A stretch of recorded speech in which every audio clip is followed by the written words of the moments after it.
বাংলাদেশ ইতিহাস সৃষ্টি করে দিল। হ্যাঁ গুরু শ্রীকুমার ঠিকই শুনছো, সত্যি শুনেছে, একদম ঠিকই শুনেছো।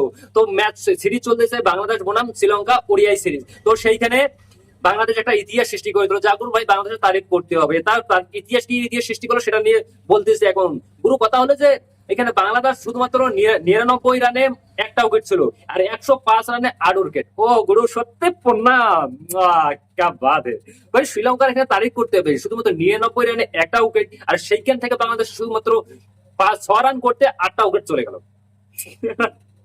ও সঠিক কথা হলো, কারণটা কি জানো?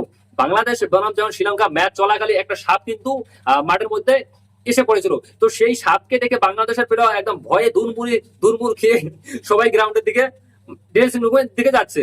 সেই পরিস্থিতিতে বাংলাদেশের এই অবস্থা, 99 রানে 1 উইকেট, সেইখান থেকে 105 রানে বাংলাদেশের 8 উইকেট। তো গুরু কি বলবা বলো? বাংলাদেশের প্লেয়ারদের তারিফ করতে হবে। তখন বাংলাদেশের ভাই ইতিহাস হোপাকে সৃষ্টি না করতে পারলেও কিন্তু এইভাবে ইতিহাস সৃষ্টি করে দিল। এখন কিছু লোক বলবে যে ভাই তোদের তো টিমে ইংল্যান্ডের সঙ্গে ম্যাচ হারছে, ভাই সে হার খেলার মধ্যে হার জিত আছে, কিন্তু এইভাবে 6 রান শুধুমাত্র করতে গিয়ে 7টা উইকেট পড়ে যায়। তো তারিফ তো করতে হবে। তো চলো এখন ম্যাচে ফিরে যাচ্ছে। ম্যাচে খেলা হলো আজকে শ্রীলঙ্কা বনাম বাংলাদেশ খেলা ছিল, ওডিআই সিরিজ চলতেছে। সেখানে শ্রীলঙ্কা আগে ব্যাট করে 244 রানের টার্গেট দেয়, 49 ওভার 2 বলে শ্রীলঙ্কা অল আউট হয়ে যায়। সেটাকে বাংলাদেশ চেঞ্জ করতে নামে 167 রানে অল আউট, 35 ওভার 5 বলে, শুধুমাত্র 167, যা একটা টি-20 ক্রিকেটের রান না। বাংলাদেশের টিমে তো তারিফ করতে হবে ভাই। তারপর ওই যে মাঠে সাপ আসার পর থেকে বাংলাদেশের টিম মানে ভয় পেয়ে দুর্মুর খেয়ে চলে গেছে সবাই। তো চলো বাংলাদেশ একটু স্কোর কাটলা দেখে নিই যে কে কত রান করলো। ও গুরু সত্যি তোমাদেরকে কি বলবো। ও ভাই আমি তো বাংলাদেশ স্কোর কাট দেবো, শ্রীলঙ্কার স্কোর কাট প্লেয়ারের নাম আমি নিজেই জানি না। শ্রীলঙ্কার প্লেয়ারের নাম আমি নিজেই জানি না ভাই। তাসকিন আহমেদ তারিফ করতে হবে। তাসকিন আহমেদ 61 বলে 62 রান করেছে। জাকির আলী 64 বলে 61 রান করেছে, এবং নাজমুল হাসান শান্ত সে করেছে 26 বলে 23 রান। এই ছিল বাংলাদেশের আজকাল হাইস্ট স্কোর গুলা।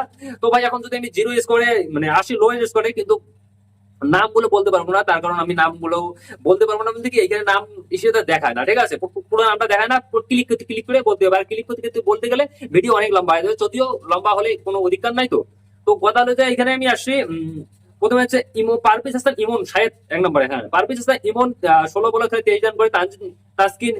তানজিদ হাসান তামিম, তাসকিন আহমেদ কি যেন নাম, আগে যাইতেছে, হ্যাঁ তাসকিন হাসান সে করেছে 61 বলে 62 রান।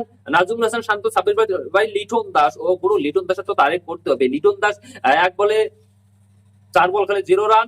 বাকি কি বলবো বলো? জাকির আলী, অনিক ঘনিষ্ঠ সবাইকে শুরু করে বলার মতো কোনো ভাষা নেই। বাংলাদেশ যে আজকে পারফরমেন্সটা দিয়েছে গুরু, ও সত্যি তোমাদের তারিফ করতে হবে।